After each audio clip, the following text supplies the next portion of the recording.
ಎಲ್ಲರಿಗೂ ಗೊತ್ತಂತೆ, ನಿಮ್ಗೆಲ್ಲ ಗೊತ್ತಿದೆ ಹೆಲ್ಮೆಟ್ ಅಂದರೆ HELMET, ಹೌದಲ್ಲ ಮಕ್ಕಳೇ? ಕೇಳಿಸ್ಕೊಳ್ತಾ ಇದ್ದೀರಾ? Helmet HELMET. ಹೆಚ್ ಅಂತಂದ್ರೆ ಅದರಲ್ಲಿ ಸುರಕ್ಷತೆ, ಒಂದೊಂದು ಅದರ ಪದದಲ್ಲೂ ಒಂದೊಂದು ಅಕ್ಷರದಲ್ಲೂ ನಮಗೆ ಅಲ್ಲಿ ಸುರಕ್ಷತೆಯ ಒಂದು ಸಂದೇಶವಿದೆ. ಅದೇನಂತಂದ್ರೆ ಹೆಚ್ ಅಂದರೆ ಹೆಡ್ ಸುರಕ್ಷಿತವಾಗಿರಬೇಕು. ಇ ಅಂತಂದ್ರೆ ಐಸ್, ನಮ್ಮ ಕಣ್ಣುಗಳು ಸುರಕ್ಷಿತವಾಗಿರಬೇಕು. ಎಲ್ ಅಂದರೆ ಲಿಪ್ಸ್, ನಮ್ಮ ತುಟಿಗಳು, ನಮ್ಮ ಬಾಯಿ. ಎಂ ಅಂದರೆ ಮೌತ್, ಮತ್ತೆ ಇ ಅಂದರೆ ಇಯರ್ಸ್, ಟಿ ಅಂದರೆ ಟೀತ್. ಇವೆಲ್ಲವನ್ನು ಸುರಕ್ಷಿತವಾಗಿ ಇಡುವಂತಹ ಒಂದು ಸಾಧನ ನಮ್ಮ ಈ ಹೆಲ್ಮೆಟ್. ಇದನ್ನ ಮಕ್ಕಳೇ ನೀವೆಲ್ಲ ಅರಿತುಕೊಳ್ಳಿ, ನಿಮ್ಮ ಮನೆಯವರಿಗೂ ತಿಳಿಸಿ, ನಿಮ್ಮ ಅಕ್ಕಪಕ್ಕದವ್ರಿಗೆ ತಿಳಿಸಿ. ಹೆಲ್ಮೆಟ್ ಮಹತ್ವವನ್ನು ನಾವೆಲ್ಲ ತಿಳಿದುಕೊಳ್ಳಬೇಕು. ಅದೇ ರೀತಿ ಕಾರ್ನಲ್ಲಿ ಸಾಗುವಾಗ ಅಥವಾ 4 ಚಕ್ರದ ವಾಹನಗಳಲ್ಲಿ ಸಾಗುವಾಗ ಸೀಟ್ ಬೆಲ್ಟ್ನ ಮಹತ್ವವನ್ನು ನಾವು ಅರಿತುಕೊಳ್ಬೇಕು. ಹಾಗೆಯೇ ಪಾನಮತ್ತರಾಗಿ ವಾಹನವನ್ನು ನಾವು ಚಾಲನೆ ಮಾಡಬಾರ್ದು. ಯಾರೇ ಆಗಲಿ, ಡ್ರಿಂಕ್ ಆ್ಯಂಡ್ ಡ್ರೈವ್ ಕೇಸಸ್ ಬಹಳ ಆಗ್ತಾ ಇದೆ ನಮ್ಮ ಈ ಭಾಗದಲ್ಲಿ. ಅಂತಹ ಹಲವಾರು ಪ್ರಕರಣಗಳನ್ನು ಈಗ 600 ಚಿಲ್ಲರೆ, ಈ ವರ್ಷದಲ್ಲಿ 600 ಚಿಲ್ಲರೆ ಈ ಮಕ್ಕಳಿಗೆ ಈಗ ಅದರ ಮಹತ್ವ ಅರಿವಾಗುವುದಿಲ್ಲ. ಅವರು 18 ವರ್ಷ ಕಳೆದಾಗ ಅಥವಾ ಒಂದು ಜವಾಬ್ದಾರಿಯುತ ಸ್ಥಾನಕ್ಕೆ ಬಂದಾಗ ಇದರ ಪ್ರಾಮುಖ್ಯತೆ ಏನು ಎಂದು ಮಕ್ಕಳಿಗೆ ಅರ್ಥ ಆಗ್ತದೆ. ಅದೇ ರೀತಿ ಸಣ್ಣ ಮಕ್ಕಳು 18 ವರ್ಷಕ್ಕಿಂತ ಕೆಳಗಿನ ಮಕ್ಕಳು ದಯವಿಟ್ಟು ನೀವು ಯಾವುದೇ ವಾಹನದ ಸ್ಟೇರಿಂಗ್ ಹಿಡಿಯಬೇಡಿ, ನೀವು ವಾಹನವನ್ನು ಚಾಲನೆ ಮಾಡಬೇಡಿ. ಅದೇ ರೀತಿ ಪೋಷಕರು ಮಕ್ಕಳಿಗೆ ವಾಹನ ಚಾಲನೆ ಮಾಡಲು ಕೊಡಬೇಡಿ. 18 ವರ್ಷ ತುಂಬುವವರೆಗೂ ಅವರು ಲೈಸೆನ್ಸ್ ಪಡೆದುಕೊಳ್ಳುವವರೆಗೂ ಅವರು ಚಾಲನೆ ಮಾಡುವುದು ಅಕ್ಷಮ್ಯ ಅಪರಾಧ. ಅದಕ್ಕೆ ಈಗಲೇ ಹೇಳಿದಂತೆ ದಂಡ ಇದೆ. ಆ ದಂಡವನ್ನು ಪೋಷಕರೇ ಪಾವತಿಸಬೇಕು. ಅದೇ ರೀತಿ ಅವರಿಗೆ ಜೈಲು ಶಿಕ್ಷೆ ಕೂಡ ವಿಧಿಸಿರುವಂತಹ ಉದಾಹರಣೆಗಳು ನಮ್ಮ ನ್ಯಾಯಾಲಯದಲ್ಲಿ ನಾವು ಕಂಡಿದ್ದೇವೆ. ಅದನ್ನು ಪೋಷಕರು ಮನಗಾಣಬೇಕು. ಅದೇ ರೀತಿ ಮಕ್ಕಳು ಕೂಡ ಇದನ್ನು ಅರಿತುಕೊಂಡು ತಮ್ಮ ತಂದೆ ತಾಯಿಯ ಇಂತಹ ಒಂದು ಸಂಕಷ್ಟಕ್ಕೆ ಸಿಲುಕುವಂಥ ಪರಿಸ್ಥಿತಿಯಿಂದ ಅವರನ್ನು ಕಾಪಾಡಬೇಕು ಅಂತ ಹೇಳಿ ನಾನು ಈ ಮೂಲಕ ಕೇಳಿಕೊಳ್ತಾ ಇದ್ದೇನೆ. ಅದೇ ರೀತಿ ವಾಹನದ ಮಾಲೀಕರು ಅಥವಾ ಚಾಲಕರು ಯಾರಿದ್ದೀರಿ ಅವರು ತಿಳಿದುಕೊಳ್ಳಿ. ವಾಹನವನ್ನು ನಿಮ್ಮ ಇನ್ಶೂರೆನ್ಸ್, ವಾಹನಕ್ಕೆ ಒಂದು ಇನ್ಶೂರೆನ್ಸ್ ಪಡೆದುಕೊಂಡೇ ನೀವು ರಸ್ತೆಗೆ ವಾಹನವನ್ನು ಬಿಡಬೇಕಾಗ್ತದೆ. ಇನ್ಶೂರೆನ್ಸ್ ಇಲ್ಲದೆ ಅಪಘಾತಕ್ಕೆ ಈಡಾದಲ್ಲಿ ಯಾರ್ಯಾರಿಗೆ ಜೀವ ನಷ್ಟ ಆಗ್ತದೋ ಅಥವಾ ಅಂಗಾಂಗ ನಷ್ಟಗಳು ಆಗ್ತವೋ ಅದಕ್ಕೆಲ್ಲ ನೀವೇ ಜವಾಬ್ದಾರರಾಗ್ತೀರಿ. ಅಲ್ಲಿ ಲಕ್ಷಾಂತರ ಕೋಟ್ಯಾಂತರ ಹಣ ಪರಿಹಾರವಾಗಿ ನ್ಯಾಯಾಲಯಗಳು ನೀಡಿದಾಗ ನಿಮಗೆ ನಿಮ್ಮ ವಾಹನಕ್ಕೆ, ಆಕ್ಸಿಡೆಂಟ್ ಆದಂಥ ವಾಹನಕ್ಕೆ ವಿಮೆ ಇಲ್ಲದಿದ್ದಲ್ಲಿ ಅದರ ಮಾಲೀಕರು, 2 ವೀಲರ್ಸ್ನಿಂದಲೇ ಸುಮಾರು ಅಪಘಾತಗಳಾಗುತ್ತವೆ. 2 ವೀಲರ್ಸ್ ಒಂದು ವ್ಯಾಲ್ಯೂ ಎಷ್ಟಿದೆ? 1 ಲಕ್ಷದಿಂದ 1.5 ಲಕ್ಷ. ಆದರೆ ನಿಮಗೆ ಅಲ್ಲಿ 10 ಲಕ್ಷ 20 ಲಕ್ಷ ಪರಿಹಾರ ಘೋಷಣೆ ಮಾಡಿದರೆ ನೀವೇನು ಮಾಡ್ತೀರಿ? ಅಷ್ಟು ಹಣವನ್ನು ನೀವು ನಿಮ್ಮ ಆಸ್ತಿಪಾಸ್ತಿಗಳನ್ನು ಮಾರಿದರೂ ಕೂಡ ಅದನ್ನು ಭರಿಸಲಿಕ್ಕೆ ಬಹಳ ಕಷ್ಟ ಇದೆ. ಆದ್ದರಿಂದ ವಾಹನಗಳ ವಿಮೆಯನ್ನು ಕಡ್ಡಾಯವಾಗಿ ಮಾಡಿಸಲೇಬೇಕು. ಇಂತಹ ಹಲವಾರು ಸುರಕ್ಷತಾ ನಿಯಮಗಳು ಹಾಗೂ ರಸ್ತೆಯಲ್ಲಿ ಹಾಕಿದಂತಹ ನಿಯಮಗಳ ಸೈನ್ ಬೋರ್ಡ್ಸ್ ಇರ್ತದೆ. ಎಲ್ಲಿ ಶಾಲೆ ಇದೆ, ಯಾವ ಜಾಗದಲ್ಲಿ ನೀವು ಇಷ್ಟೇ ಲಿಮಿಟ್ಸ್ನಲ್ಲಿ ವಾಹನವನ್ನು ಚಾಲನೆ ಮಾಡಬೇಕು, ಇಂತಹ ಸೈನ್ ಬೋರ್ಡ್ಸನ್ನು ಈ ನಮ್ಮ RTO ಆಫೀಸ್ನಿಂದ ಪರೀಕ್ಷೆಗೆ ಒಳಪಡಿಸಿದಾಗ, ಒಂದು ಲೈಸೆನ್ಸನ್ನು ಕೊಡುವಾಗ ಪರೀಕ್ಷೆಗೆ ಒಳಪಡಿಸಿದಾಗ ಈ ಸೈನ್ ಬೋರ್ಡ್ಗಳ ಒಂದು ಪರೀಕ್ಷೆಯನ್ನು ತೆಗೆದುಕೊಳ್ತಾರೆ. ಆದ್ದರಿಂದ ಇದರ ಬಗ್ಗೆ ಅತಿ ಹೆಚ್ಚಿನ ಅರಿವನ್ನು ಪಡೆದುಕೊಂಡು ರಸ್ತೆ ಸುರಕ್ಷತೆಯನ್ನು ನಾವು ನಮ್ಮ ಜೀವದ ರಕ್ಷೆಯನ್ನು ಮಾಡಿಕೊಳ್ಳುವಲ್ಲಿ ನಾವೆಲ್ಲ ಕಟಿಬದ್ಧರಾಗಬೇಕು ಮತ್ತು ಇದರ ನಿಟ್ಟಿನಲ್ಲಿ ಹೆಚ್ಚು ಗಮನ ಹರಿಸಬೇಕು. ನೀವೆಲ್ಲ ಇದರ ಬಗ್ಗೆ, ಈ ಸಂಚಾರಿ ನಿಯಮಗಳ ಬಗ್ಗೆ ಇನ್ನೂ ಹೆಚ್ಚು ಅರಿವನ್ನು ಮೂಡಿಸಿಕೊಳ್ಳಬೇಕು. ಅಂತಹ ಕಾರ್ಯಕ್ರಮಗಳನ್ನು, ಅಂತಹ ಅರಿವು ಇರುವಂತಹ ಕಾನೂನು ಅರಿವು ಕಾರ್ಯಕ್ರಮಗಳನ್ನು ನಮ್ಮ ಜಿಲ್ಲಾ ಕಾನೂನು ಸೇವೆಗಳ ಪ್ರಾಧಿಕಾರದಿಂದ ನಾವು ಕೊಡುತ್ತಲೇ ಬಂದಿದ್ದೇವೆ. ಈ ಮಾಸದಲ್ಲಿ ಅಂತೂ ನಾವು ದಿನಕ್ಕೆ ಒಂದು ಕಾರ್ಯಕ್ರಮ ಕಡ್ಡಾಯವಾಗಿ ಮಾಡಲೇಬೇಕು. ನಾವು ಮಂಗಳೂರಿನವರಾಗಲಿ ಅಥವಾ ನಮ್ಮ ತಾಲೂಕಿನವರಾಗಲಿ ಎಲ್ಲರೂ ಒಂದೊಂದು ಕಾರ್ಯಕ್ರಮ ಈ ತಿಂಗಳಲ್ಲಿ 1ನೇ ಜನವರಿಯಿಂದ ಪ್ರಾರಂಭ ಮಾಡಿ 31ನೇ ಜನವರಿಯವರೆಗೂ ಎಷ್ಟು ಹೆಚ್ಚು ಸಾಧ್ಯವೋ ಅಷ್ಟು ಕಾರ್ಯಕ್ರಮಗಳನ್ನು ನಾವು ಮಾಡಬೇಕಾಗಿದೆ. ಇಂತಹ ಕಾರ್ಯಕ್ರಮಗಳ ಅವಶ್ಯಕತೆ, ಕಾರ್ಯಕ್ರಮಗಳು ಅಥವಾ ಅರಿವಿನ ಒಂದು, ಯಾಕೆಂತಂದ್ರೆ ನಮ್ಮ ದೇಶದ ಜನರು ಸುರಕ್ಷಿತವಾಗಿರಲಿ. ಅದು ಏನಂತಂದ್ರೆ ನಮ್ಮ 55% ಅಂದ್ರೆ 100 ಜನರಲ್ಲಿ 55 ಜನ ನಮ್ಮ ಅತಿವೇಗದ ಕಾರಣದಿಂದ ನಮ್ಮೆಲ್ಲರ ಜೀವವನ್ನು, ನಮ್ಮ ಮನೆಯವರ, ನಮ್ಮ ಕುಟುಂಬದ ಜೀವವನ್ನು ಕೂಡ ನಾವು ರಕ್ಷಣೆ ಮಾಡಬಹುದು. ಜೈ ಹಿಂದ್, ಜೈ ಕರ್ನಾಟಕ. ಪ್ರಸ್ತುತಪಡಿಸ್ತಾ ಇದ್ವಿ. ಎಲ್ಲ ಮಕ್ಕಳು ಈ ವಿಡಿಯೋಗೆ ಗಮನವನ್ನು ಕೊಡಬೇಕಾಗಿ ವಿನಂತಿಸಿಕೊಳ್ತಾ ಇದ್ದಾರೆ.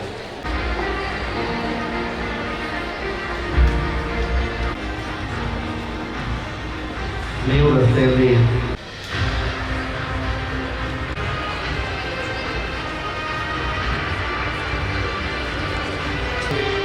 ಕಳಿಸುವಂಥ ಪರಿಸ್ಥಿತಿ ಬಂದಿದ್ದು ಎರಡು ಬದಿಗಳನ್ನು ಸರಿಯಾಗಿ ಗಮನಿಸಿಕೊಂಡು ಜಂಕ್ಷನ್ಸ್ಗಳಲ್ಲಿ ನಿಂತು ಮುಂದಕ್ಕೆ ಸಾಗುವಂಥದ್ದು ಯಾವತ್ತಿಗೂ ಒಳ್ಳೆಯದು. These are all live videos. ಸೇಫ್ಟಿಯ ಬಗ್ಗೆ ಗಮನವನ್ನು ಹರಿಸಬೇಕಾಗಿ ಕೇಳಿಕೊಳ್ತಾ ಇದ್ದಾರೆ. ಮುಂದಕ್ಕೆ ಅನಿಲ್ ಡಿಮೆಲ್ ಅವರನ್ನ ವೇದಿಕೆಗೆ ನಾವು ಸ್ವಾಗತಿಸ್ತಾ ಇದ್ದೇವೆ. ಹಾಗಾಗಿ ದಯವಿಟ್ಟು ಅದನ್ನು ನಾವು ಮನಸ್ಸಲ್ಲಿ ಇಟ್ಕೊಳ್ಬೇಕು ಅನ್ನೋಂಥದ್ದನ್ನು ಹೇಳಿಕೊಳ್ತಾ ಪ್ರಕಾಶ್ ವೆಲೆನ್ಶಿಯಾ ವೇದಿಕೆಗೆ ಆಗಮಿಸಬೇಕಾಗಿ ಕೇಳಿಕೊಳ್ತಾ ಇದ್ದಾರೆ. ಹೆಲ್ಮೆಟ್ ಅನ್ನು ಧರಿಸೋದ್ರಿಂದಾಗಿ ನಾವು ಸುರಕ್ಷಿತವಾಗಿರ್ಬೋದು ಕೂಡ ಇದೆ ಅನ್ನುವಂಥ ಸಂದೇಶವನ್ನು ಈ ಮೂಲಕ ಸಾರ್ತಾ ಇದ್ದಾರೆ. ಚಿನ್ರಾಜ್ ಇವರಿಗೆ thank you. West Coast, thank you. ಎಲ್ಲರಿಗೂ ನಮಸ್ಕಾರ. ನಾನು ಆಕ್ಸಿಡೆಂಟಿಂದ ಹೊರಗೆ ಬಂದಿಲ್ಲ, ಅದು ನೋಡಿ ಭಯಪಟ್ಟಿದ್ದೀನಿ. ನೀವು ಭಯಪಟ್ಟಿರ್ಬೇಕಲ್ಲ, ಎಲ್ಲ ನೋಡಿದ್ರಲ್ಲ ಮಕ್ಕಳೇ. ಮನೆಗೆ ಹೋಗಿ ಹೇಳಿ, ಮನೆಯಿಂದ ಯಾರೆಲ್ಲ ಹೊರಡ್ತಾರೆ ಬೈಕಲ್ಲಿ, ಕಾರಲ್ಲಿ, ಅವರಿಗೆಲ್ಲ ನೀವು ಸಂದೇಶ ಕೊಡಬೇಕು. ಅದು ನಿಮ್ಮ ಕೈಯಲ್ಲಿದೆ. ಅಪ್ಪ ಮೆಲ್ಲ ಹೋಗಿ, ಅಣ್ಣ ಮೆಲ್ಲ ಹೋಗಿ ಅಂತ. ಅರ್ಥ ಆಯ್ತಾ? ಕೇಳೋದಿಲ್ಲ? ಹೇಳಿ. ಸಾಕು ಸಾಕು ಸಾಕು. ವೇದಿಕೆಯಲ್ಲಿ ನಿಮ್ಮೆಲ್ಲರ ಭಾಳ ನೆಚ್ಚಿನ ದಕ್ಷ ಪ್ರಾಮಾಣಿಕ ಪೊಲೀಸ್ ಆಯುಕ್ತರು ಸುಧೀರ್ ಕುಮಾರ್ ರೆಡ್ಡಿ ಸರ್ ಇದ್ದಾರೆ.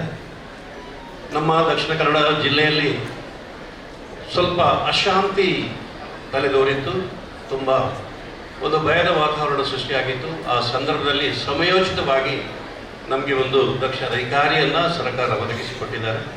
ಈಗ ನಮ್ಮ ದಕ್ಷಿಣ ಕನ್ನಡ ಜಿಲ್ಲೆ ಶಾಂತಿಯಿಂದ ನೆಲೆಸಿದೆ. ಅದಕ್ಕೆ ಕಾರಣವೇ ನಮ್ಮ ಕಮಿಷನರ್ ಸರ್, ಅವರಿಗೆ ಅಭಿನಂದನೆಗಳನ್ನು ಸಲ್ಲಿಸ್ತೇನೆ ಸರ್. ತುಳು ಮಾತಾಡೋಣ, ತುಳು ಮಾತನ್ನು ಮಾದರಿಗಳ ಅರ್ಥ ಸರ್ ಮಾತಾಡೋಣ ತುಳುವಲ್ಲಿ, ಅರ್ಥ ಆಗೋದಿಲ್ಲ, ಬೇಡ ಸರ್. ಸಮಯೋಚಿತವಾದ ಒಂದು ಒಳ್ಳೆಯ ಕಾರ್ಯಕ್ರಮ ಸರ್. ಇದಕ್ಕೆ ಒಬ್ಬ ಕಲಾಕ್ಷೇತ್ರದಿಂದ ನಾನೊಬ್ಬ ಕಲಾವಿದ. ಆ ಕಲಾಕ್ಷೇತ್ರದಿಂದ ನಜ್ಮಾ ಮೇಡಮ್ ನನಗೆ ಫೋನ್ ಮಾಡುವಾಗ ಭಾಳ ಆಶ್ಚರ್ಯ ಆಯಿತು. ಬನ್ನಿ ಈ ಕಾರ್ಯಕ್ರಮ ನನಗೆ ಭಾಳ ಖುಷಿ ಆಯಿತು. ಅಂದರೆ ಒಳ್ಳೆಯ ಕಾರ್ಯಕ್ರಮ, ಒಂದು ಸುರಕ್ಷತೆಯ ಕಾರ್ಯಕ್ರಮ, ಒಂದು ಎಲ್ಲರೂ ಗಮನಿಸಬೇಕಾದಂಥ ಕಾರ್ಯಕ್ರಮ, ಎಲ್ಲರಿಗೆ ಅಗತ್ಯವಾಗಿರುವಂಥ ಕಾರ್ಯಕ್ರಮ. ಸಂಚಾರ, ನಾವು ನಮ್ಮ ಸುರಕ್ಷತೆಯನ್ನು ಎಲ್ಲ ಪೊಲೀಸ್ ಸಿಬ್ಬಂದಿ ವರ್ಗಗಳು ಎಲ್ಲರೂ ಸೇರಿ ನಮ್ಮ ಸುರಕ್ಷತೆಗೆ ಬೇಕಾಗಿ ಅವರು ಕೆಲಸ ಮಾಡ್ತಾರೆ.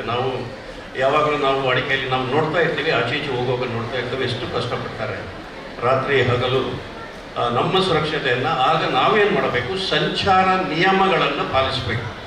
ಸಂಚಾರದ ನಿಯಮಗಳನ್ನು ಕಡ್ಡಾಯವಾಗಿ ಪಾಲಿಸ್ತಕ್ಕಂಥದ್ದು ನಮ್ಮ ಕರ್ತವ್ಯ.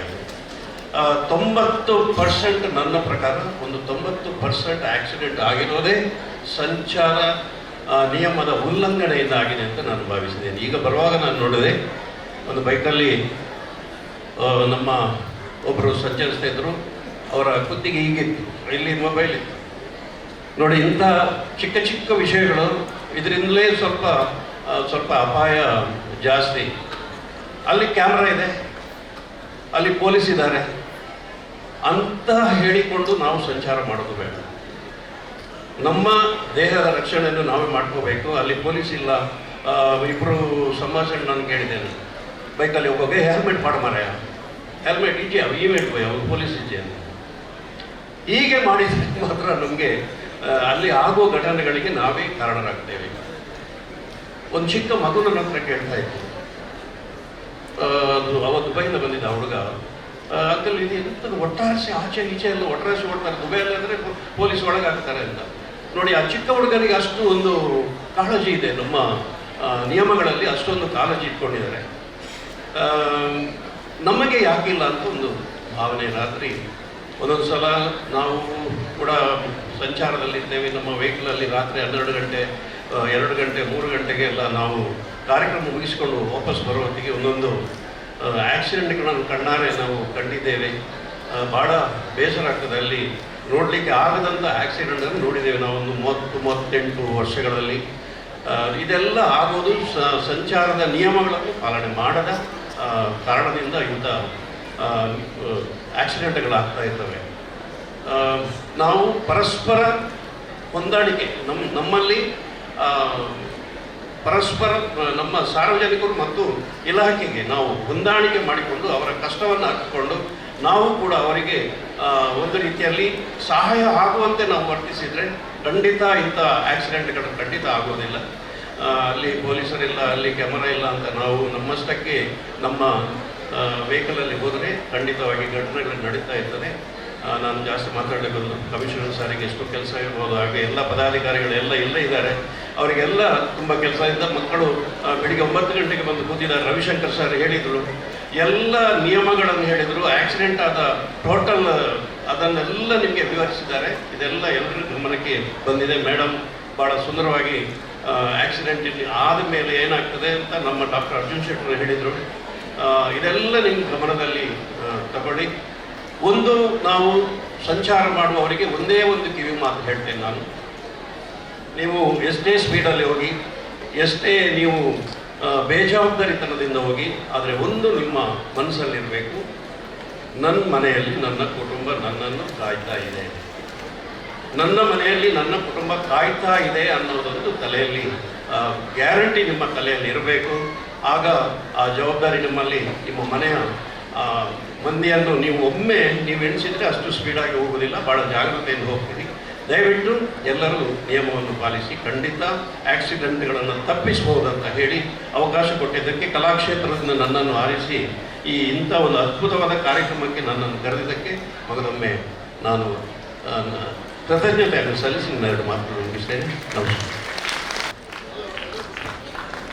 ಆಗುವುದಕ್ಕಿಂತ ಮುಂಚೆ ನಾವು ಒಂದು ರಸಪ್ರಶ್ನೆ ಕಾರ್ಯಕ್ರಮವನ್ನು ಏರ್ಪಡಿಸಿದ್ವಿ. ಅದರಲ್ಲಿ ವಿಜೇತರಾದಂಥ ಮಕ್ಕಳು ಇವರು. ಹಾಗಾಗಿ ಇವರಿಗೆ ಅಭಿನಂದನೆಗಳನ್ನು ಸಲ್ಲಿಸ್ತಾ ಇದ್ದೀವಿ. And what an honour to be receiving this from our dynamic police commissioner sir on stage. ಕಾರ್ಯಕ್ರಮಕ್ಕೆ ವಿಶೇಷ ಕಳೆಯನ್ನು ತಂದುಕೊಟ್ಟಂಥ ಮತ್ತೊಂದು ಸಂಸ್ಥೆ Yenepoya world school through their skit mind show they have also ಈ ವೇದಿಕೆಯಲ್ಲಿ ಮೂಡಿಸುವಲ್ಲಿ ನಮ್ಮ ಜೊತೆಗೆ ಕೈ ಜೋಡಿಸಿಕೊಂಡಿದ್ದಾರೆ. ಅವರನ್ನು ಕೂಡ ನಾವು ವೇದಿಕೆಗೆ ಅತ್ಯಂತ ಗೌರವದಿಂದ ಸ್ವಾಗತಿಸ್ತಾ ಇದ್ದೀವಿ. Sure that the traffic runs smoothly and the people of Mangalore are safe as well. Shri Francis Maxim Morris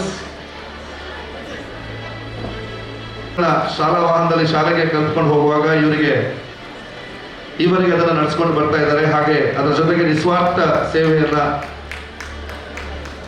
ಶಾಲಾ ವಠಾರ ಪದುವ ಶಾಲಾ ಜಂಕ್ಷನ್ ಬೆಳಗ್ಗೆ ಮತ್ತು ಸಂಜೆ ವೇಳೆ ಇಲಾಖೆಯ ಯಾವುದೇ ಸವಲತ್ತನ್ನು dedication utmost care towards the society that he has that is making ಇದ್ದಾರೆ. ಜಿಲ್ಲಾ ರಾಜ್ಯೋತ್ಸವ ಪ್ರಶಸ್ತಿಯನ್ನು ಕೂಡ ಪಡ್ಕೊಂಡಿರ್ತಾರೆ.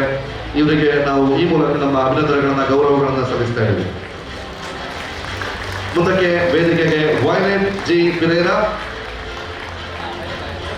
ತಮ್ಮ ಕಿರಿಯ ವಯಸ್ಸಿನಲ್ಲಿ ಅತ್ಯಂತ ಗಂಭೀರ ಸವಾಲನ್ನು ಎದುರಿಸಿದಂಥ ಇವರು ಸಂಪುವಂತಹ ಮತ್ತು ಬಡವರ ಬದುಕು ಉಜ್ವಲಗೊಳಿಸುವಂತಹ ಸಮರ್ಪಿತ ಸಮಾಜ ಸೇವೆಗಾಗಿ ಗುರುತಿಸಲ್ಪಟ್ಟಿದ್ದಾರೆ. ಇವರಿಗೆ ಈ ವೇದಿಕೆಯಲ್ಲಿ ನಾವು ನಮ್ಮ ಗೌರವಗಳನ್ನು ಈ ಮುಖಾಂತರ ಅರ್ಪಿಸ್ತಾ ಇದ್ದೀವಿ. ಶ್ರೀಮತಿ ಮನ್ಸಿದಾ ಬಾನು ಇವರನ್ನ ವೇದಿಕೆಗೆ ಸ್ವಾಗತಿಸೋಣ. ವೇದಿಕೆಯಲ್ಲಿ ಸನ್ಮಾನವನ್ನು ಸ್ವೀಕರಿಸಿರುವಂತಹ ರಾಜ್ಯ ಮಟ್ಟದಲ್ಲಿ ಕ್ರೀಡೆಯಲ್ಲೂ ಕೂಡ ಗುರುತಿಸಿ ಇವರಿಗೆ ನಾವು ಗೌರವಗಳನ್ನು ಅರ್ಪಿಸ್ತಾ ಇದ್ವಿ. 2019ರಿಂದ ಭಾರತ್ ಬೀಡಿ ಕ್ರಾಸ್ ಬನ್ಸ್ ಹಾಸ್ಟೆಲ್ ವೃತ್ತದ ಬಳಿಗೆ ಸಂಜೆ 5:30ರಿಂದ 7 ಗಂಟೆವರೆಗೆ ಸಂಚಾರಿ ವಾರ್ಡನ್ ಆಗಿ ಕಾರ್ಯನಿರ್ವಹಿಸ್ತಾ ಇದ್ದಾರೆ. ಇವರು ಸೇವೆಯನ್ನು ಮಾಡ್ತಾ ಇದ್ದಾರೆ. ಇದು ನಿಸ್ವಾರ್ಥ ಸೇವೆಗೆ ನಾವು ಜೋರಾದ ಚಪ್ಪಾಳೆ ಅಭಿನಂದನೆಗಳನ್ನು ಸಲ್ಲಿಸಬೇಕು.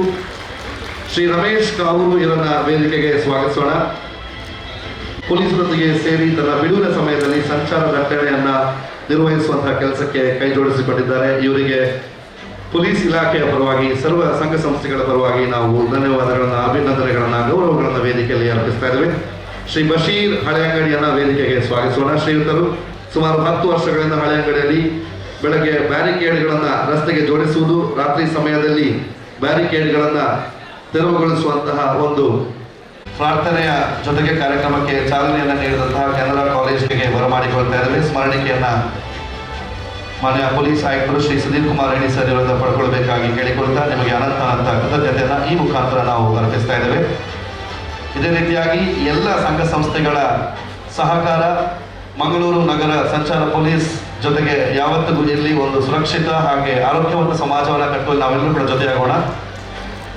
ಕಾಂಚನ ಹೋಂಡಾದಿಂದ ಉಮೇಶ್ ಇವರು ವೇದಿಕೆಗೆ ಆಗಮಿಸಬೇಕಾಗಿ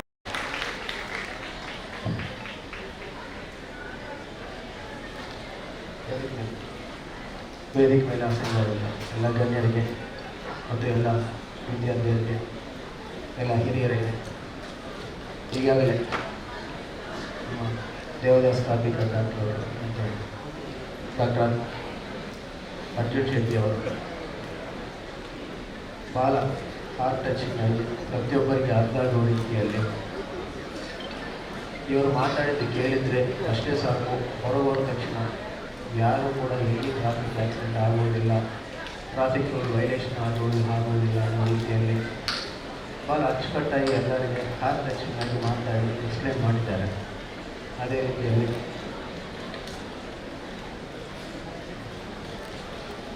ನಮ್ಮ JMFC ಮೇಡಮ್ ಅವರು ಕೂಡ ಲೀಗಲ್ ಪ್ರೊವಿಷನ್ಸ್ ಬಗ್ಗೆ ನಾವೇನೇನು ಮಾಡಬೇಕು ಅನ್ನೋದ್ರ ಬಗ್ಗೆ ಭಾಳ ಚೆನ್ನಾಗಿ ಎಲ್ಲರಿಗೂ ಹೇಳ್ಕೊಟ್ಟಿದ್ದಾರೆ.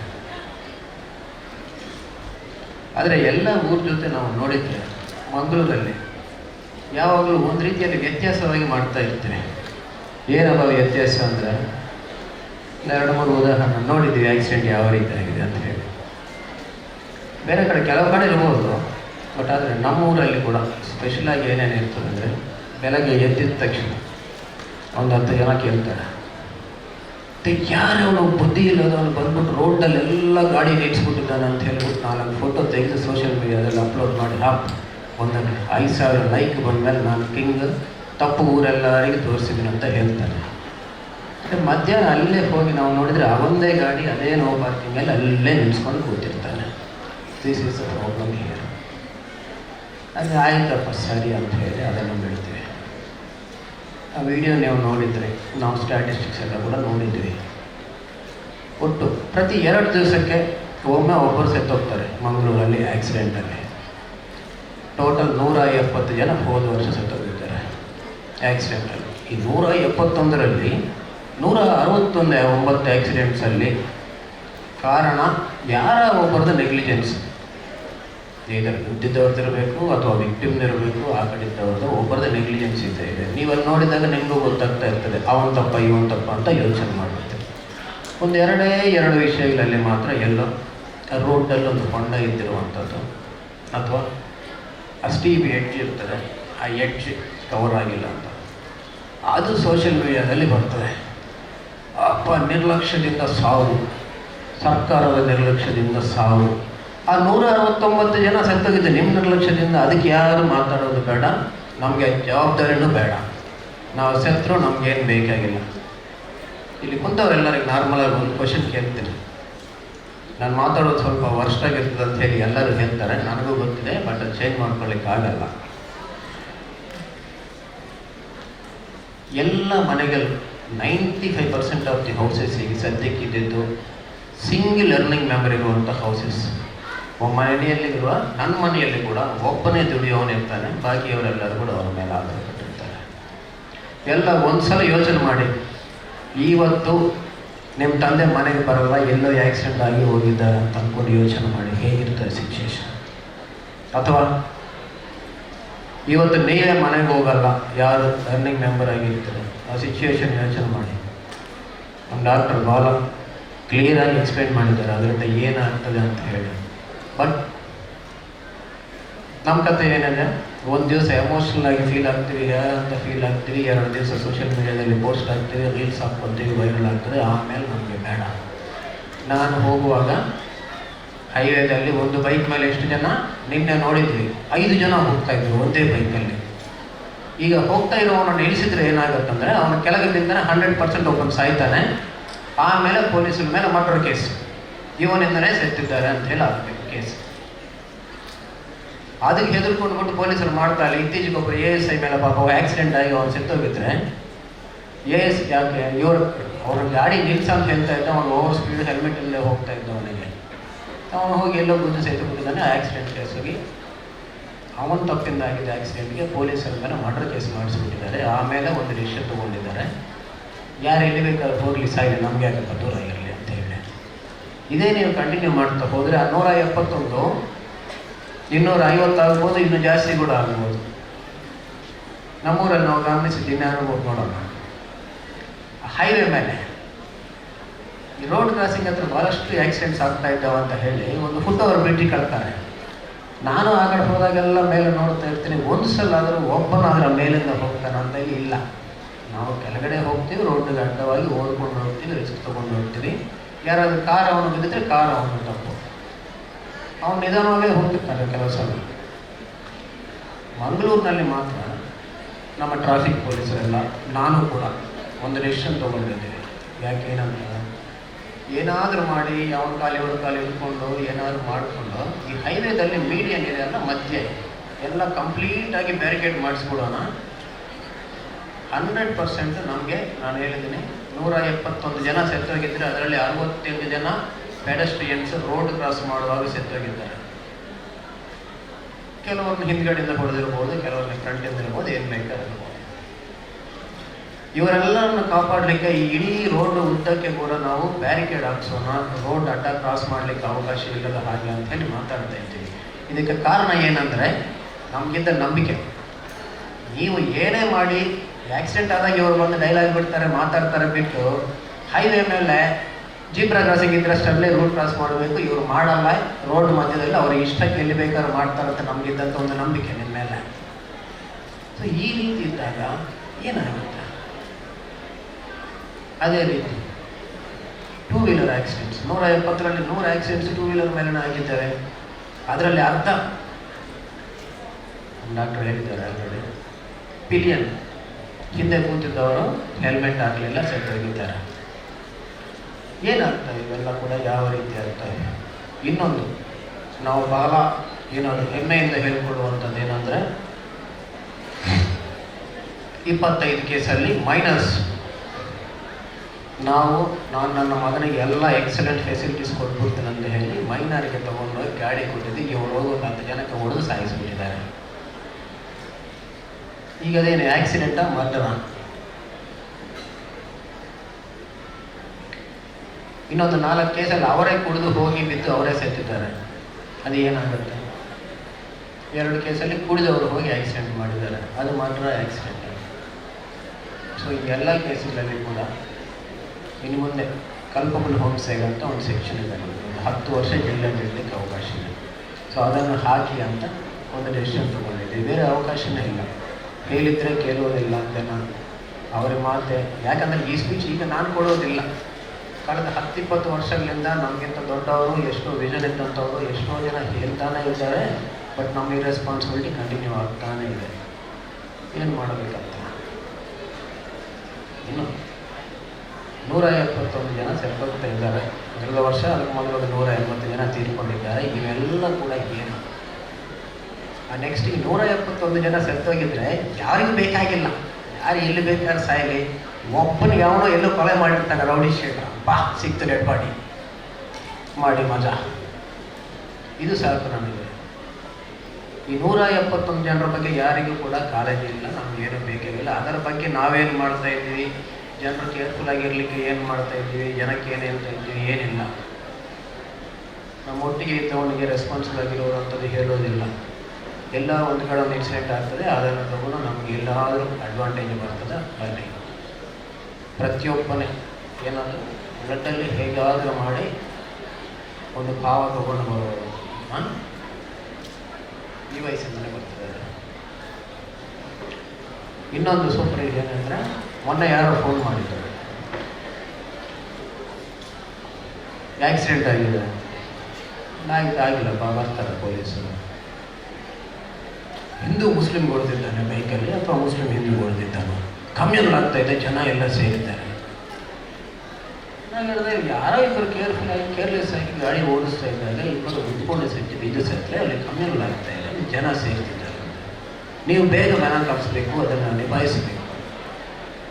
ನಾನು ಎಲ್ಲರಿಗೂ ಕ್ಲಿಯರಾಗಿ ಹೇಳಿದ್ದೇನೆ, ಯಾವನ ಪ್ರೆಜರಲ್ಲಿ ಕೂಡ ನೀವು ಕೆಲಸ ಮಾಡೋಕ್ಕೆ ಹೋಗಬೇಡ. ಒಂದು 50 ಜನ ಆ ಕಡೆ ಈ ಕಡೆ ಬಂದು ಕೊಡ್ಕೊಳ್ಳಿ, ನೋಡೋಣ, ಆಮೇಲೆ ಪೊಲೀಸ್ ಏನಂತ ನಾವು ಕೂಡ ತೋರಿಸೋಣ.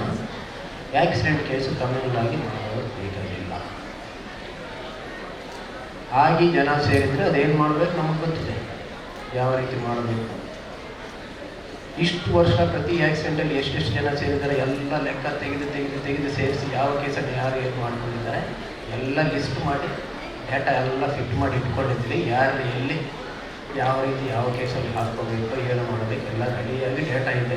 ತಪ್ಪಾಗಿದ್ದರೆ ಯಾವ ರೀತಿ ಸರಿ ಮಾಡಬೇಕು ಅಂತೇಳಿ ಎಲ್ಲ ಕರೆಕ್ಟ್ ಇದೆ. ನಾವು ಓಡಿ ಹೋಗಿ ಎಲ್ಲಿ ನಿಲ್ಲಿಸೋದು, ಆಕ್ಸಿಡೆಂಟ್ ಆದರೆ ಜನ ಸೇರಿ ಗೊತ್ತಾಗುತ್ತೆ, ಹುಡ್ಕೊಳ್ಳಿ. ಆಮೇಲೆ ಪೊಲೀಸ್ ಏನಂತ ಪೊಲೀಸರು ಬರ್ತಾರೆ. ಆದರೆ ನಿಮ್ಮೆಲ್ಲರ ಕೈಯಲ್ಲಿ ಕೂಡ ಒಂದಿದೆ, ಈ ಎಲ್ಲ ನಮಗೇನಿದೆ ಈ ಕಷ್ಟ ನಿಷ್ಠುರ ಎಲ್ಲ ಕಡಿಮೆ ಮಾಡಲಿಕ್ಕೆ ನಾವೆಲ್ಲರೂ ಕೂಡ ಟ್ರಾಫಿಕ್ ರೂಲ್ಸ್ ಕರೆಕ್ಟಾಗಿ ಫಾಲೋ ಮಾಡಿಕೊಂಡು ಈ ಆಕ್ಸಿಡೆಂಟ್ಸೇ ಆಗಿಲ್ಲ ಅಂದರೆ ಒಂದು ರೀತಿಯಾದಂಥ ನ್ಯೂಸ್ ಹೆಚ್ಚಿ ಊರಿಗೆ ಇದ್ದಿತ್ತು. ಜನ ಆ ರೀತಿ ಸೇರಲಿಕ್ಕೆ ಅವಕಾಶನೇ ಇರೋದಿಲ್ಲ, ನಮಗೂ ಕೆಲಸ ಇರೋಲ್ಲ. ಆಮೇಲೆ ಯಾರೋ ಒಬ್ಬರು ಇಲ್ಲಿ ಗಲಾಟೆ ಆಗ್ತಾಯಿದೆ ಅಂತ ಫೋನ್ ಮಾಡೋ ಅವಶ್ಯಕತೆ ಇರೋದಿಲ್ಲ. ಜನ ಕೂಡ ಖುಷಿಯಾಗಿರ್ತಾರೆ.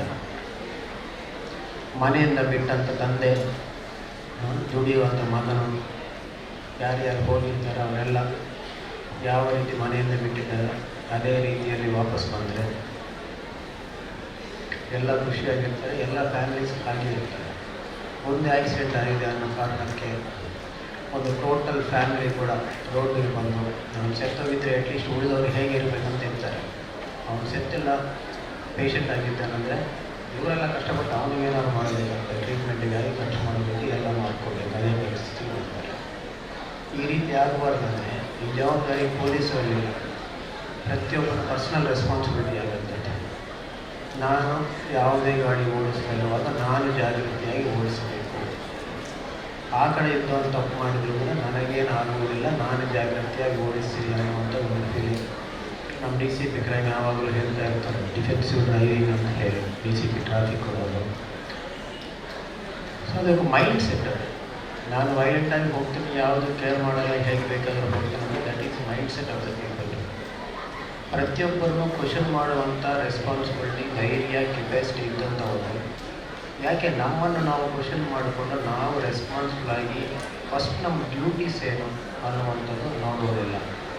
ಈ ಒಂದೇ ಯೋಚನೆ ಪ್ರತಿಯೊಬ್ಬರಿಗೆ ಬಂದಿದೆ. ನಮ್ಮ ಊರಲ್ಲಿ ಯಾವ ಸಮಸ್ಯೆನೂ ಇಲ್ಲ, ಆಕ್ಸಿಡೆಂಟೇ ಅಲ್ಲ, ಬೇರೆ ಯಾವ ಪ್ರಾಬ್ಲಮ್ ಕೂಡ ಬರೋದಿಲ್ಲ. ಒಂದು ದಿವಸ ನಾವು ಆ ದಿವಸಕ್ಕಾಗಿ ಕಾಯ್ತಾ ಇರ್ತೀವಿ. ಯಾವ ದಿವಸ ಪ್ರತಿಯೊಬ್ಬರು ಕೂಡ ಬೇರೆಯವರ ಮೇಲೆ ನೀನು ಅದಿಲ್ಲ, ನಿನ್ನೆ ಅದು ಸರಿ ಇಲ್ಲ, ಇದು ಸರಿ ಇಲ್ಲ ಅಂತ ಹೇಳೋದಕ್ಕೆ ಮೊದಲು ನಾನು ಎಲ್ಲ ಕಾನೂನುಗಳನ್ನು, ಎಲ್ಲ ರೂಲ್ಸನ್ನು ಕರೆಕ್ಟಾಗಿ ಫಾಲೋ ಮಾಡ್ತಾ ಇದ್ದೀನ ಇಲ್ವಾ ಅನ್ನುವಂಥದ್ದು ನೋಡಿಕೊಳ್ಳೋದು. ಅವರಿಗೆ ಪರ್ಸನಲಾಗಿ ಅವರು ನೆಕ್ಸ್ಟ್ ಅವ್ರ ಫ್ರೆಂಡ್ಸ್, ಅವ್ರ ಫ್ಯಾಮಿಲೀಸ್ಗೆ ಅದನ್ನೇ ಹೇಳ್ಕೊಂಡು ಹೋಗುವಂಥದ್ದು. ಸುತ್ತಮುತ್ತ ಇದು ಸಮಾಜದಲ್ಲಿದ್ದಂಥವ್ರು ಎಲ್ಲರಿಗೂ ಕೂಡ ಈ ವಿಷಯಗಳು ಗೊತ್ತಾಗಿ ಪ್ರತಿಯೊಬ್ಬರು ಕೂಡ ಪರ್ಸನಲ್ ಆಗಿ ಸೋಷಿಯಲಿ ರೆಸ್ಪಾನ್ಸಿಬಿಲಿಟಿ ಹೇಳಿಟ್ಕೊಂಡು ಕಾನೂನುಗಳೆಲ್ಲ ಕೂಡ ಫಾಲೋ ಮಾಡ್ತಾ ಹೋದರೆ ಪ್ರತಿಯೊಬ್ಬರು ಕೂಡ ಧೈರ್ಯವಾಗಿರಬಹುದು. ಇವತ್ತು ನಮ್ಮ ಮನೆಯಿಂದ ಇವರು ಹೊರಗಡೆ ಹೋಗಿದ್ದಾರೆ, ಅದೇ ರೀತಿಯಲ್ಲಿ ಧೈರ್ಯವಾಗಿ ವಾಪಸ್ ಬರ್ತಾರಂತ ಒಂದು ಧೈರ್ಯದಿಂದ ಇರ್ಬೋದು. ಇವರು ಯಾವುದೇ ಕೇರ್ಲೆಸ್ ಆಗಿ ಡ್ರೈವಿಂಗ್ ಮಾಡೋದಿಲ್ಲ ಅಥವಾ ಸಿಕ್ಕಾಕೊಳ್ಳೋದಿಲ್ಲ. ನಮ್ಮ ಊರಿನವರೆಲ್ಲರೂ ಕೂಡ ಕೇರ್ಫುಲ್ಲಾಗಿ ಡ್ರೈವಿಂಗ್ ಮಾಡ್ತಾರೆ, ಎಲ್ಲ ಟ್ರಾಫಿಕ್ ರೂಲ್ಸ್ ಫಾಲೋ ಮಾಡ್ತಾರೆ ಅನ್ನುವಂಥದ್ದು.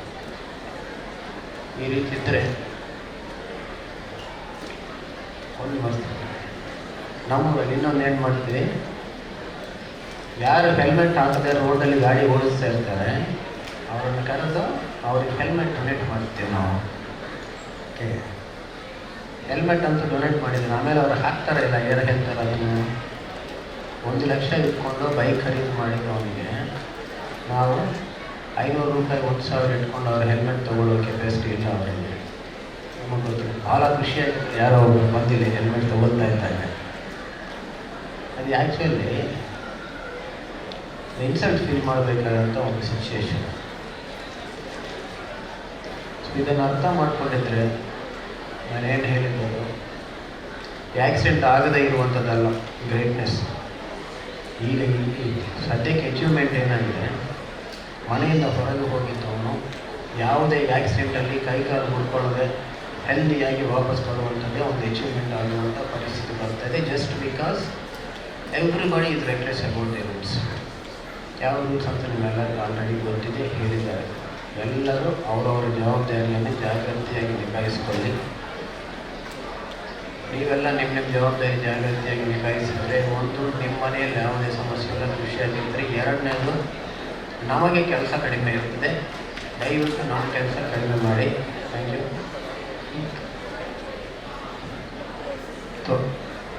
ಈ ಅವಕಾಶ ಕೊಟ್ಟಿದ್ದಕ್ಕೆ ಎಲ್ಲರಿಗೂ ಕೂಡ ಧನ್ಯವಾದಗಳು. Thank you. ಸರ್, ನಮ್ಮ ಮಾತನ್ನು ಪ್ರಾರಂಭ ಮಾಡಬೇಕು. Delegates on the stage and my friends, I just thought I'd share a few points about what's happened to me as a neurosurgeon, what's happened to me as a person, and as a citizen of Mangalore, what I feel we should look at. Now, the first thing I would like to discuss or even narrate to you is an incident that happened to me when I just finished my MBBS. At that time, I just passed my MBBS literally the day before, and my wife, who was my fiancée at that time, we both decided we'll go to Somerset. And as you know, the Somerset is a bit off from the city, and in those days, my father was smart enough to realize that this guy is not the safest guy on earth, so he had given me a really old Fiat to run with. But on that particular day, we decided we wanted to ride a motorbike. So those 100cc bikes had just come out. So one of my friends had one. I requested him, can I take your bike? So I took this bike, and in those days, the concept of a pillion rider having a helmet, I'm talking about more than 30 years, almost 40 years ago. The concept of a pillion rider having a helmet was not really there. If the rider was wearing a helmet, everything was okay.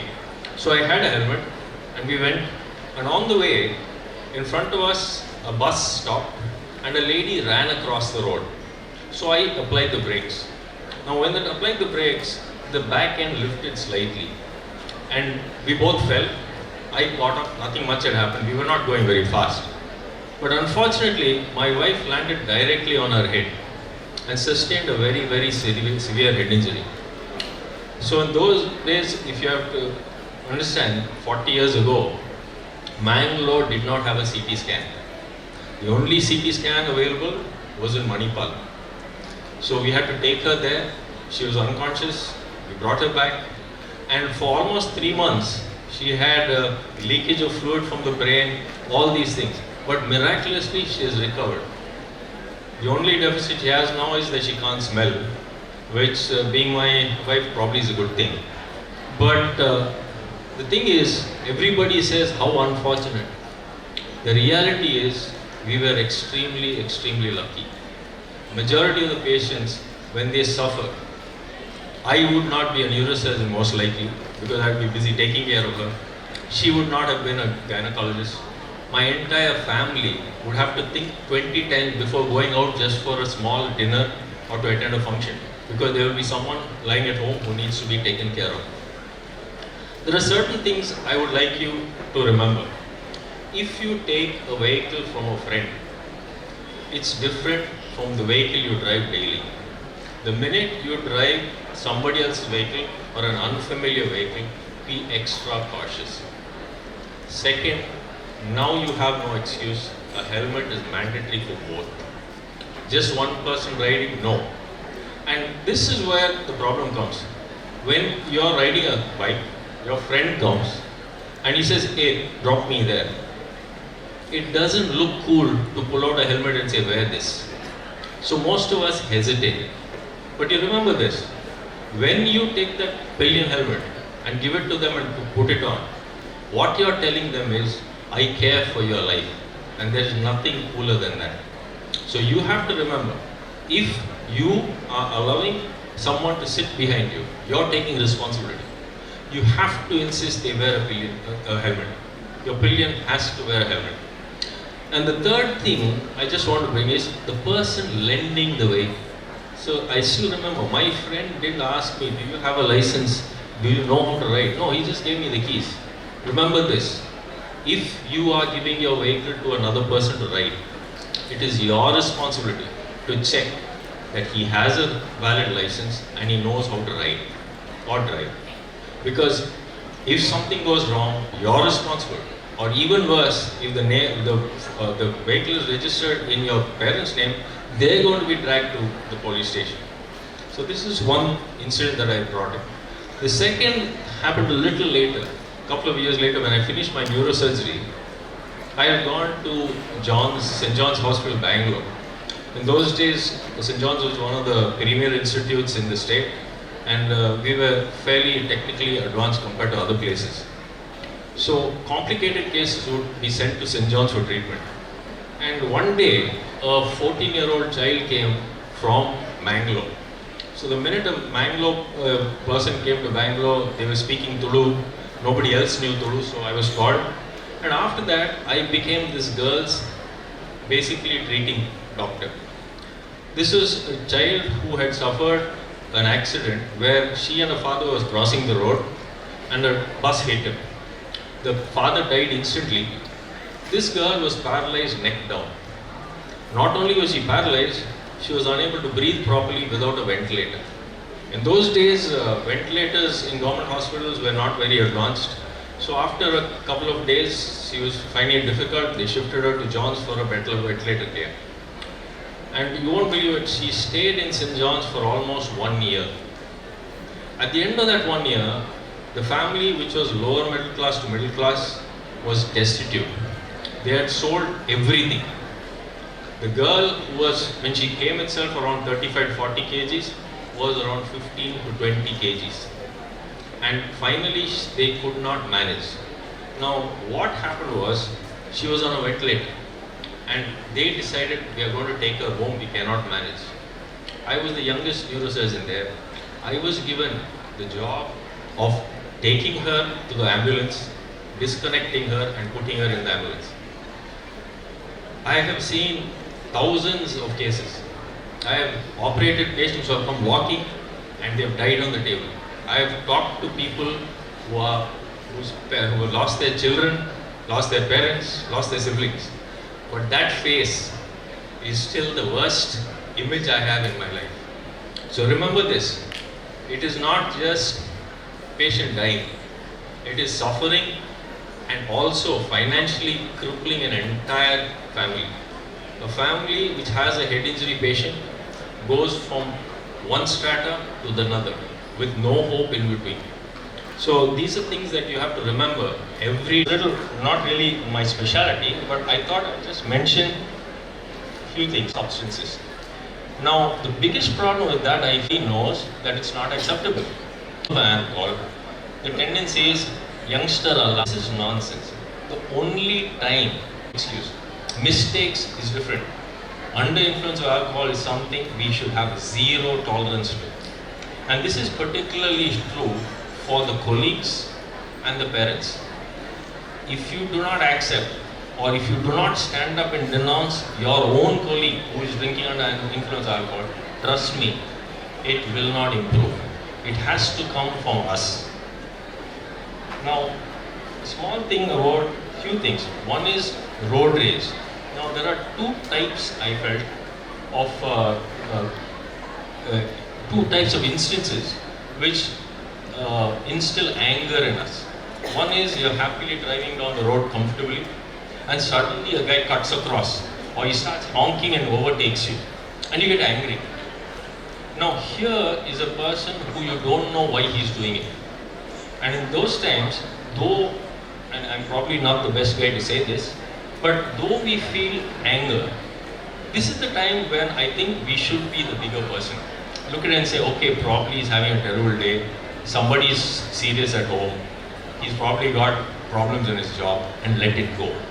Now this is what I feel we should do when we have instances like this. There is another set, a set of people who simply are non-compliant. You have a traffic jam up ahead and the police have asked you to line up and everybody is quietly lined up in a row. And suddenly you get two fellows take out and go in the opposite direction and clog up the entire space. When that happens, invariably the constable comes, he comes and tries to clear up and then he asks them to come and stand in the corner. When that happens, logically what would happen? Some stoppage of traffic occurs. The minute that happens, the rest of the people start honking and asking the traffic police itself to let the man through because they want to move on. Now when you do this, you are actually justifying his mistakes and you are giving him the permission to repeat this in the future. The public has to stand behind the police when they come in the way and punish a person who is doing something wrong on the road. Without your open support, it becomes difficult for a police officer to discharge his duties. This is one thing I thought I'd let you know. The third thing that I thought about was two sets of people. I don't know how politically correct this is, but at my age I think it's okay. So there are two sets of people that we tend to view slightly differently. One is old people and two is women. Okay. Now older people, it's a very, very tricky thing. Recently, around 6 months ago, I was going on the main road and this car swerved out of a side road, swerved past me, hit my rear view mirror and carried on. And the rear view mirror broke. I was irritated not for anything. This man didn't even have the courtesy to stop. So I turned around, followed him, and then I stopped. When I reached the car, I found an 80-year-old man sitting in the car and his daughter, who was around 65, sitting next to him. She was totally scared and telling him to please stop. Now this old man did not even realize that he had hit me. Now at that point, I simply kept quiet, told him it's okay, because I know in 15 years or 20 years time, I'm going to be sitting like him. Now that's one way of looking at it. The second way is that should he have turned a little faster, it could have been serious. So I feel one thing that we have to look at is when we have the checkups that are done for license renewal, once you cross 60, 65, I think it should be a little more strict and a little more detailed than it is now. This is one thing that I thought I'd just bring up. Another thing is this concept that people have about women drivers. Okay, now most of us would feel that they tend to be a little slower on overtaking, things like that. Now, these are the problems that we face, not because they are scared. It's simply that they've been nurturing all their lives, and that is why they take more decisions, careful decisions. But the other side, being a senior citizen now, and to all the ladies around, this is one thing I've found. If you get out of your vehicle, look at the other person and say, I wonder why this happened, and give them a big smile. ಸುದ್ದಿ channel, ಕ್ಷಣ ಕ್ಷಣದ ಸುದ್ದಿಗಾಗಿ. ಅತ್ತೆ, ಇದು ನನ್ನ birthday gift. ಇದೆಲ್ಲ ಜೀವನದಲ್ಲಿ ನನಗೋಸ್ಕರ ತಗೊಂಡ್ಬಂದಿದ್ದಾರೆ. ನಿನ್ ಮೇಲೆ ತುಂಬಾ ಚೆನ್ನಾಗಿ ಕಾಣುತ್ತೆ. ಇದು ತುಂಬಾ ಚೆನ್ನಾಗಿದೆ ಅಲ್ವಾ? ತುಂಬಾ ಚೆನ್ನಾಗಿದೆ.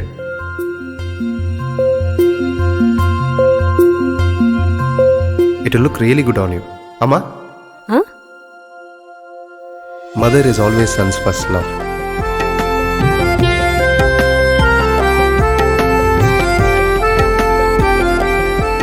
ಪ್ರತಿ ಪೀಳಿಗೆಯ ಪ್ರೀತಿಯ ಮಳಿಗೆ, GL ಆಚಾರ್ಯ ಜುವೆಲ್ಲರ್ಸ್.